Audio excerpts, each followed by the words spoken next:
So I have owned this van now for 5 months, and I thought it would be a good opportunity to go through a van tour, talk about the pros and cons I found about owning this van, and what I have plans for moving forwards. But let's first talk about the van itself. So I'm far from the likes of Jeremy Clarkson, but I thought I'd go through a few of the specifics of this van. Now, you can get this in an automatic or manual, so it's manual 6-speed gearbox, or as this version is, an 8-speed automatic gearbox.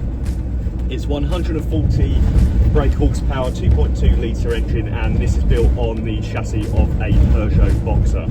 Now, I really like driving this van. It drives really well, to be honest. I'm still trying to work out how many miles to the gallon I get. I've done quite a few journeys now and I'm still scratching my head.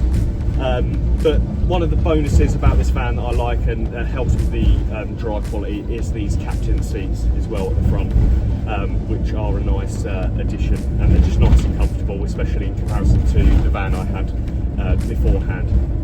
So the Elddis range comes in, or Elddis Whirlwind GTV range comes in 3 versions. We have the 554, the 560 and the 563. This one is the 563, and one of the things I found actually that's worth mentioning, going from a Volkswagen T6 to this 563, is the overhang, especially in car parks.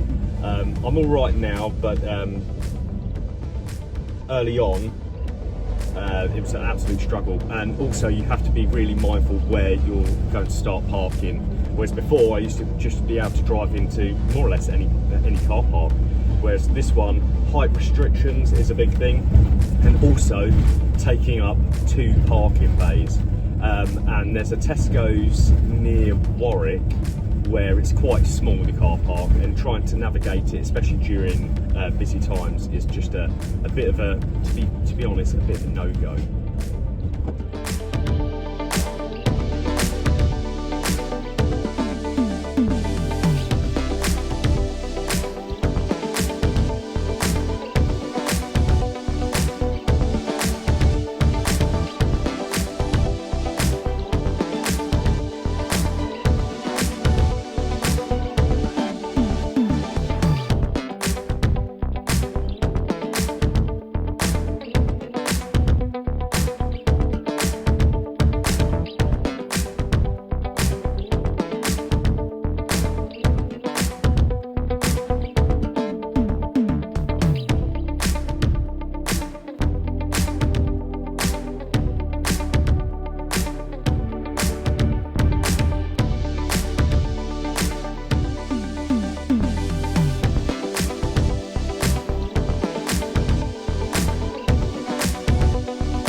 So this is actually a 3-berth camper van, and you can actually make up a bed at the front where the table is.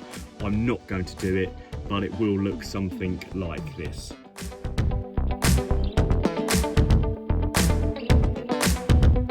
So I think it's worth me mentioning the negatives. Now there's only a couple, and I think it's probably me just being very nitpicky. So let's go through number 1.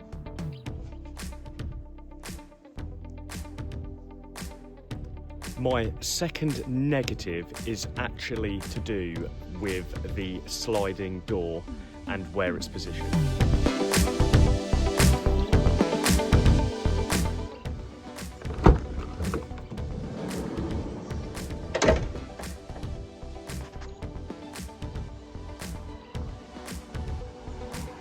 So it might seem like a really small detail, but I've noticed visiting different campsites now, people tend to reverse onto the pitch and then their door or sliding door is on the left. This is also applicable to motorhomes and so on. But I've noticed if I want to have any element of privacy, I have to drive onto the pitch rather than reverse onto it, because otherwise you're just facing your neighbour basically door to door, and I can't help but think that lacks a bit of privacy, to be honest.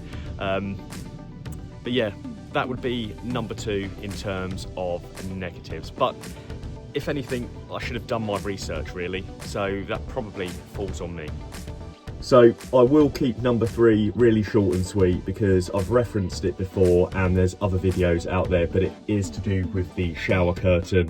It's really flimsy, it comes off its hooks, and you're in essence wrapped in a cocoon when you're having a shower in here. It's not a wet room and so on, so you really do have to basically wrap yourself in this kind of curtain basically.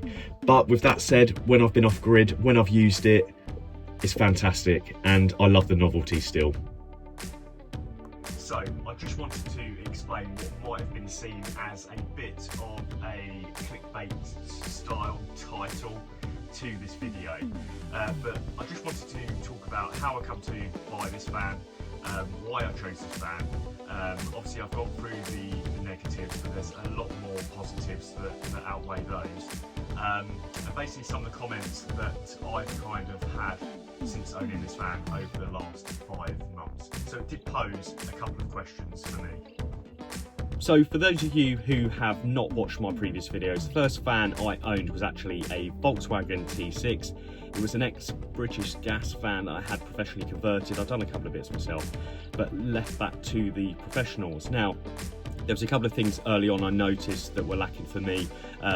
Well, 2 of the main things. Firstly was the sense of space, and secondly, I did want a toilet and shower on board. So I started looking elsewhere for vans or different camper vans and different brands, and I was initially drawn to the AutoQuest range, but just out of pure luck, Elddis Whirlwind GTV range came out in around about December 2025, and it was marketed, if I recall, as a budget-friendly version of a camper, but that's purely because it doesn't have the bells and whistles you might find on others, such as Wi-Fi, solar and so on. But the good thing about this van is everything is built-in ready.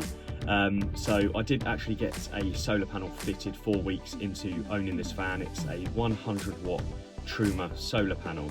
But going back to the original clickbaity style title, I've had a couple of comments to do with the age range of this van, and you know, I'm in my 30s, and you don't get that many 30-year-olds driving this type of camper van, or actually even a motorhome. But I think that's kind of, my opinion is that's kind of wrong. At the end of the day, anything that you own should be suited to you and what you like. I absolutely love this van. I've spoken about the negatives. It's got everything that I need: storage, comfortable seating, a really comfortable double bed. That bed initially didn't look that comfortable. That's a really comfortable double bed.